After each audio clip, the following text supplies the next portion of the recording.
Bolehkah doa spesifik? Bolehkah doa spesifik? Dia jadi jodohku. Dan jangan pernah berdoa mudah-mudahan Allah kabulkan. Ah, Kenapa? Kak, harus dengan keimanan dari Ustaz. Langsung. Aku yakin ya Allah, Engkau pasti akan kabulkan doaku. Betul. Dan spesifik. Nabi, contoh misalnya, Nabi Ibrahim itu pernah berdoa. Tentu ini kemudian memiliki syarat dan ketentuan. Ya. Sehingga nanti kita mengetahui apakah layak tidak doa kita kemudian diterima.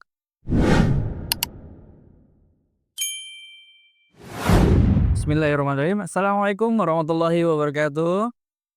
Waalaikumsalam warahmatullahi wabarakatuh. Kembali lagi teman-teman Circle Sejalan, kita buka jalannya. Assalamualaikum Warahmatullahi wabarakatuh. Gimana? Sehat ya? Alhamdulillah. Semangat terus ya. Semangat terus. Semangat menyala setiap hari. Setiap hari. Ustaz, sejujurnya tadi kita sebenarnya udah dulu antek. Oke. Tapi kita harus mulai lagi supaya kita lanjut ke pembahasan berikutnya. Siap. Bismillah, Ustaz. Teman-teman, apa mau kita bahas sekarang?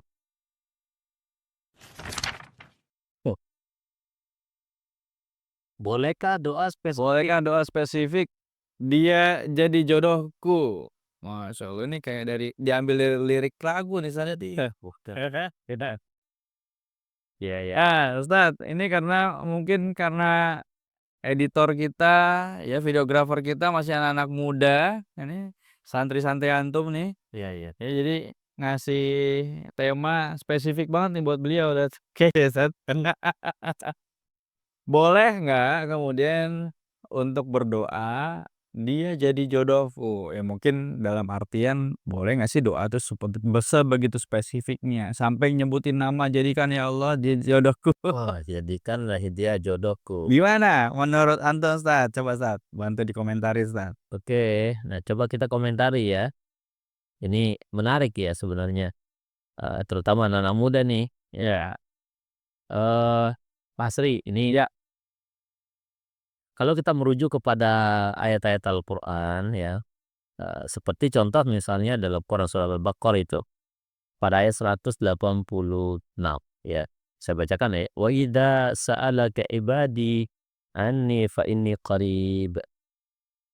Wahai Muhammad, apabila ya mereka bertanya kepadamu tentangku, ya hamba-hambaku itu, kasih tahu fa inni qarib, aku itu dekat. Ya, itu indah sekali nih liriknya. Ujibu da'watad da'i idza da'an. Ya, ujibu da'watad da'i idza da'an. Falyastajibu li wal yu'minu bi la'allahum yarshudun.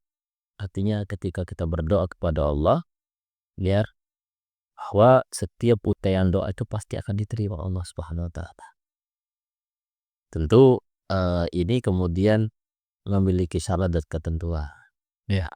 Sehingga nanti kita mengetahui apakah layak tidak doa kita kemudian diterima ketika syarat dan ketentuan itu kita sudah lakukan. Tapi satu hal yang harus kita pahami bahwa wa idza sa'alaka ibadi anni fa inni qarib. Itu yang perlu dipahami. Ya, ketika seorang hamba itu meminta kepada Allah, dia harus yakin Allah itu Maha dekat. Innallaha sami'un basir. Allah itu Maha mendengar. Maka ada tauhid ya asma wa sifat. Kita meyakini ya ada nama-nama Allah Subhanahu wa taala yang agung dan ada sifat-sifat Allah yang agung. Ya. Yaitu disebut dengan ya keesaan Allah dalam segala nama-nama dan segala sifat yang Allah sifati keagungannya pada dirinya. Yang kedua adalah yang perlu kita pahami sebelum kemudian nanti syarat dan ketentuan betul berlaku. Yang perlu kita pahami bahwa Allah itu setiap kali diminta, ya Allah itu senang, berbeda dengan manusia. Contoh misalnya kalau antum diminta pertolongan 1-2 kali, kira-kira senang nggak? Atau bisa nggak? Jangan usah senang, bisa nggak? Tolong mulu loh ya. Itu kalimatnya. Kok dia minta tolong terus. Tapi kalau Allah enggak. Ya, Tapi kalau Allah enggak. Semakin kita meminta kepada Allah, semakin Allah itu senang. Semakin kita bersandar, Ya, semakin kita bersandar, maka Allah itu semakin senang. Maka orang yang beriman itu kan falyatawakkal 'ala Allah. Fatawakkal 'ala Allah. Maka dia bersandar hanya kepada Allah Subhanahu wa taala. Jangan pernah bersandar kepada manusia. Jangan pernah bersandar pada jabatan karena jabatan itu ada masanya. Jangan pernah bersandar kepada apa? Privilege, karena privilege itu bisa kemudian ya hilang. Jangan pernah bersandar kepada status sosial, bisa jadi status sosial kemudian akan hilang. Jangan pernah kemudian kita bersandar kepada atasan, bisa jadi atasan kita kemudian akan menjadi akan hilang dan seterusnya. Tapi bersandar kepada ya sesuatu yang kemudian tidak pernah mati itu adalah hanya pada Allah Subhanahu wa taala. Itu yang perlu dipahami. Yang ketiga, nah ini bahwa zat ya Tuhan yang tempat kita meminta itu adalah Allah Subhanahu wa taala yang maha segala-galanya. Innallaha qadirun ala kulli syai'. Allah itu maha segala-galanya. Qadir itu maha segala-galanya. Ala kulli syai', apapun bisa terjadi. Nah, dan terakhir adalah segala doa dan permintaan kita itu selama syarat-syaratnya terpenuhi nanti, yakinlah bahwa Allah itu pasti maha pemberi. Wa idza sa'alaka ibadi anni fa inni qarib. Allah itu sudah dekat ketika kita minta falyastajibu li. Pasti aku akan istijabah ya. Ini keyakinan yang begitu luar biasa. Dan terakhir adalah meyakini tentang firman-firman Allah itu adalah suatu keharusan dan kewajiban. Sebagaimana ayat surah Al-Baqarah ayat 186 tadi seperti itu. Nah, mungkin pertanyaannya kan begini. Bagaimana adabnya? iya, ya. Apakah kemudian terlalu spesifik ini kemudian menyalahi adab atau bagaimana nanti, Ustaz? Nanti mungkin antum kuraikan ya. Oke, ini saya kasih gambaran.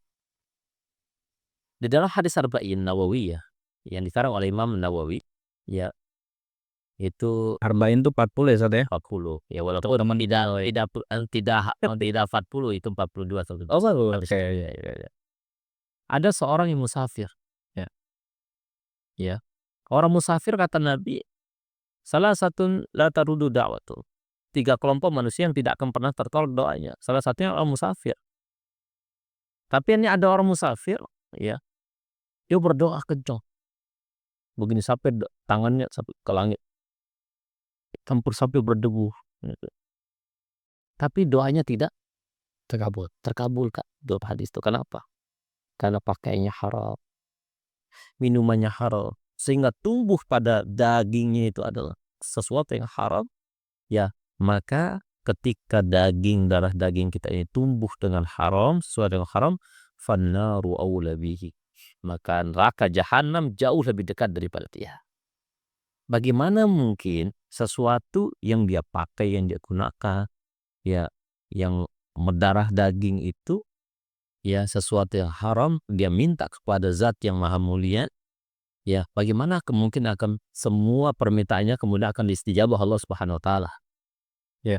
Nah, atau berarti kan ada syarat dulu tuh. Ada syarat dan ketentuan yang berlaku. Apa tuh syaratnya? Satu, seorang yang berdoa pada Allah Subhanahu wa taala, ya, kepada zat yang maha mulia, Ya. ya, pertama dia harus mengimani Allah Subhanahu wa taala itu maha pemberi. Pertama. Yang kedua, syarat ya supaya kemudian doa itu kemudian terkabulkan, maka dia harus membersihkan dirinya dari dosa dan maksiat.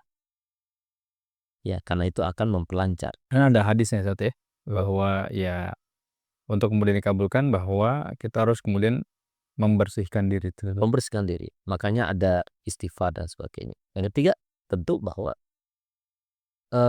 ada tata cara. Ya, Adabnya. adab. Ya, Tata caranya bagian dari adab atau bagian Mas? ya, tata cara yang kemudian para ulama kemudian memberikan penjelasan supaya kemudian apa yang kita hajatkan itu cepat sampai. Nah, apa? 5. Lakukan 5 hal ini. 1, pertama, memuja dan memuji Allah Subhanahu wa taala. Contoh alhamdulillahirabbil alamin, Ya. hamdan yuwafi ni'amahu fi mazidah dan seterusnya bisa. Yang kedua adalah berselawat pada baginda Muhammad sallallahu alaihi wasallam. Kata Nabi SAW, sesungguhnya doa seseorang itu akan tergantung di antara bumi dengan langit. Tidak sampai ke langit. Selama tidak diselawatkan di antara untayan-untayan doanya. Tuh. Berarti kalau tadi paket biasa, kalau tadi bersolawat paketnya khusus. Paket khusus gitu ya. Dia masih tertahan itu gitu ya. Iya. Yang ketiga. Pakai pending tuh satu ya. Pakai pending itu. Yang ketiga adalah ketika meminta itu maka doakan lebih dahulu kaum muslimin. Siapa? Ya, sebelum hajat. Benar. Contoh, ya Allahumma izzal Islam wal muslimin, Allahumma ansur ikhwanal mujahidin wal muslimina fi Palestin misalnya. Hajat orang lain tuh jauh lebih utama daripada hajat kita. Allahumma fir wali jamil muslimin wal muslimin. Allahumma fil muslimina wal muslimat dan seterusnya. Yang keempat, nah ini penting. Berdoalah dengan doa-doa para nabi dan para rasul yang ada dalam Quran dan Sunnah Nabawiyah. Contoh, doanya Nabi Yunus, la ilaha illa anta subhanaka inni kuntu minadh dhalimin. Rabbana zalamna anfusana, doanya Nabi Adam alaihissalatu wassalam ketika turun ke muka bumi dan seterusnya. Rezeki Allahumma kfini Allahumma kfini ya walihana walarikan walarika rusak dan seterusnya. Nah ini penting ya. Nah dan keempat adalah, dan kelima adalah baru kemudian kita meminta hajat kita. Contoh misalnya, ya Allah kabulkan, beri aku si fulanah menjadi jodohku. Berarti boleh. Boleh. Jangan pakai semoga langsung, karena Quran itu menyebutkan fa idza sa'alaka ibadi anni fa inni qarib. Ya. Dan ayat berikutnya dan seterusnya itu falyastajibu li wa li'minu bila alahum arsyud. Pasti aku istijabah. Nah, Kalau doa jodoh tadi ada di Al-Quran, Ustaz? ada. Ada, Ustaz? Antum kan sering baca Rabbana hablana min azwajina. Wa dzurriyyatina qurrata a'yun. Kan itu kan tentang permintaan seorang untuk mendapatkan keluarga yang bagus, baik-baik. Oh, aku pikir itu untuk anak tuh. Rabbana hab lana min azwajina wa dzurriyyatina qurrata a'yun waj'alna imama. Pada umumnya adalah dia mendapatkan pasangan hidup yang ideal, istri yang ideal, anak yang ideal. Itu. Ini yang udah tahu ini, gitu lah. Dan jangan pernah berdoa mudah-mudahan Allah kabulkan. Kenapa? Harus dengan keimanan tadi ya, Ustaz. Langsung. Aku yakin ya Allah, Engkau pasti akan kabulkan doa. Betul. Dan spesifik. Nabi, contoh misalnya, Nabi Ibrahim itu pernah berdoa kepada Allah supaya Allah utus seorang nabi dan rasul di kota Mekah al-Mukarramah. Apa doanya? Rabbana wab'ats fihim. Ya Allah, wab'ats fihim. Soal perintah nih, coba ini. Utuslah kepada mereka orang-orang Mekah ini nanti rasulat, seorang rasul. Yatlu alaihim, yang membacakan kepada mereka ayatika, ayat-ayat Al-Quran, wa yu'allimuhumul kitab, dan mereka mengajarkan Al-Quran. Ya, wa yuzakkihim, dan mensucikan jiwa-jiwa mereka dosa. Innaka antal azizul hakim. Itu. Jadi kemudian doa itu harus dengan keimanan. Doa itu harus Mau tadi didasari. Untuk kemudian menancapkan keimanan itu mungkin tadi dengan awalnya, Ustaz ya. Kita kemudian meyakini bahwa Allah itu dekat. Allah itu dekat. Dan di ayat Quran yang lain mungkin ada relevansi ya. Nggak tahu ini mungkin tepat atau tidak, Ustaz. Bahwa kita juga tahu bahwa Allah maha halus. Allah mengetahui segala isi hati. Betul. Kemudian tidak ada kemudian hal yang tidak diketahui bahkan kamu rahasiakan. Iya. Ya artinya sebenarnya Allah tuh tahu sebenarnya apa kebutuhanmu, apa yang kamu minta sebenarnya tahu. Tapi Allah tadi ya antum sampaikan saatnya bahwa Allah tuh senang kalau diminta. Kalau Padahal tahu sebenarnya Allah tuh tahu. tahu. Allah tahu segala yang dibutuhkan. Ya Anak saya bilang gini, ya Allah, Engkau tahu apa yang gue butuhin. Coba. Omong gitu lah. Ya Allah, tahun ini berikan aku jodoh. Iya. Si fulana, langsung di state namanya. Iya. Bulan ini ya Allah, bulan ini ya Allah. Pas gitu. Masya Allah. Jadi boleh Ustaz ya? Boleh. Boleh Ustaz ya. Ini contoh. Ya. Subhanallah. Saya itu 2 minggu lalu, saya tuh ada kebutuhan. Kebetulan istri saya mau wisuda.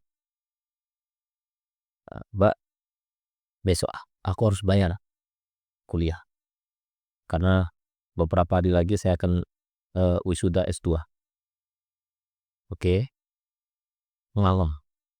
Sampai paginya itu "Sampai jam berapa?" Saya bilang, "Sampai jam 8 pagi." Atas dah. Nggak ngomong sebelumnya, dengan jumlah cukup besar. Akhirnya saya bilang, "Ya sudah, ya, entar malam kita berdoa." Subhanallah berdoa, sampai subuh ikhtiar berdoa.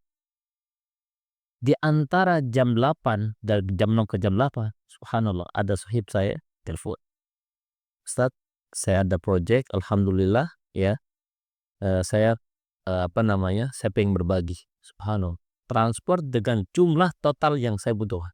Masya Allah. Keyakinan begitu luar biasa. Makanya saya itu ya, saya selalu yakin bahwa sebanyak apapun santri, siswa, mahasiswa yang kita bina, itu tidak pernah kekurangan rezekinya karena sesungguhnya mereka sudah punya rezeki 50 tahun, 50.000 tahun yang lalu di alam azali, 5.000 tahun yang lalu. Artinya teman-teman, semua orang punya rezekinya gitu. Mungkin melalui antum, mungkin melalui si fulan, mungkin melalui ane dan sebagainya. Apalagi urusan orang sekolah, jangan pernah mengatakan, "Saya nggak bisa sekolah ke sana karena saya nggak mampu." Allah nggak mampuin toh. Nah, Makanya coba antum lihat santri, alhamdulillah bisa makan. Sekarang udah semester 7 loh. Hafal Quran semester 7, mereka kuliah. Itu keyakinan. Karena innallah sami'un basir. Allah itu Maha mendengar, Allah itu Maha melihat gitu. Dan Allah, nah, karena begini, ada teori begini. Kata Nabi sallallahu alaihi wasallam, sesungguhnya Allah itu ya sesuai dengan prasangka hambanya, ya. Ya, iya. sesuai dengan prasangka. Makanya ini juga nih bagi kita ya, ya. Dan kita kan pengelola pengelola apa, salah satu travel gitu ya.